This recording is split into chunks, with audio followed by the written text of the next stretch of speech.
Okay, for this video, we're going to start delving into the idea of experimentation. So we start off with prior probabilities, but we might want to gain more information about what's going on and what the likely outcome is going to be. And there's often ways to get more information to improve those prior probabilities. And so we can look at maybe paying something to get extra information, but how much might we be willing to pay to get more information? So this first video, we'll look at perfect information. If we were able to perfectly know what would happen, how much would that be worth to us? And then in the next video, we'll look at a more realistic example of getting imperfect information that but is still useful. Okay. So to get the expected value with perfect info, this is sort of like being able to peek at the dice roll before making a choice on which decision alternative you choose. Normally, we sort of stick with a decision alternative and compute the expected value within that decision alternative. But if we had perfect information, we'd know what the outcome was, and depending on the outcome, we would choose an decision alternative. And so that's the idea of if we had perfect information, what would be the expected value? So define this expected value with perfect information. We take the probability of a state. This is still the prior. That's your prior probability. And then we look at, for that state, what's the maximum or which alternative gives us the maximum payoff? Okay. So let's do that. And so in this case, we'll look at our states of nature, which are cell 10K and cell 100K. And then we'll kind of look at what is our best alternative. And then our prior probabilities. And so if we knew ahead of time that we were only going to sell 10,000 computers, then our best alternative would be to sell the rights, okay, and not build the computers. And in that case, we'd get 15 million. Okay.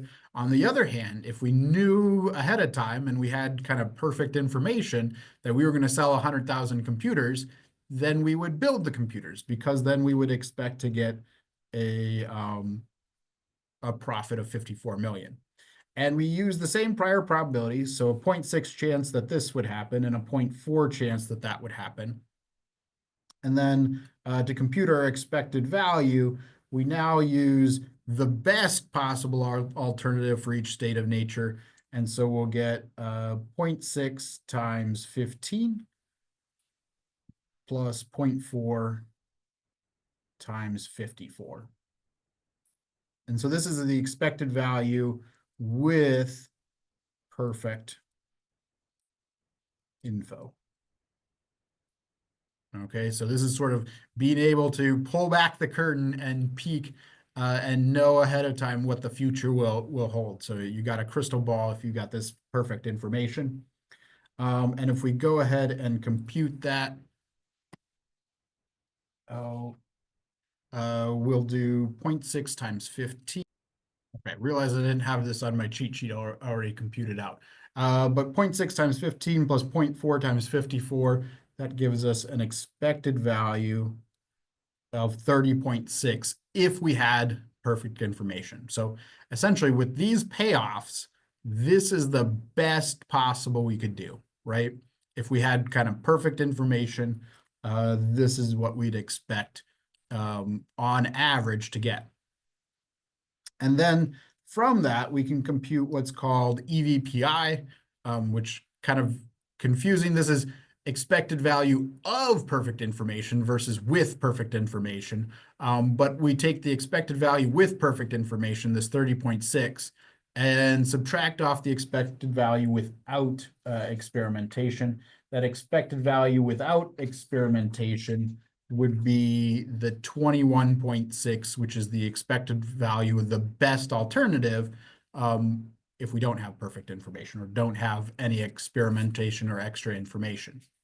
And so this is EVPI, expected value of that perfect information is going to be the 30.6 minus the 21.6, which is the expected value of just our best alternative, which is to build. And this gives us an expected value of perfect information of 9 million. Okay. Now, the reason why we compute this number, this expected value of perfect information, is it gives us an upper bound on the most we can gain from gaining more information. Okay. No matter if someone comes and offers us a crystal ball to look into the future, but they charge us 10 million, we'd say, no way. No matter what information you could give me, it's not going to do better than perfect information. And so I wouldn't be willing to pay more than 9 million. Okay. Now, if someone were to come and offer me market research for 5 million, I might be tempted to take them up on that offer. Right. And in the next video, we'll kind of look into what value we might get from imperfect information. But no matter what, we're never going to do better than 9 million if we have imperfect information. Okay. And so this sort of gives us the best possible result from experimentation. And it's a pretty quick calculation, and you'll see how kind of when we have imperfect information, the calculations are a lot more complicated and longer. And so this is a quick kind of calculation you can do at first to know sort of what's the best possible. And if someone's looking to give you more information, but it costs more than this best possible value, then you know right away that it's not going to be worthwhile. Okay, so that's expected value of perfect information, and is introducing this idea of experimentation to get better information about the states of nature. Okay.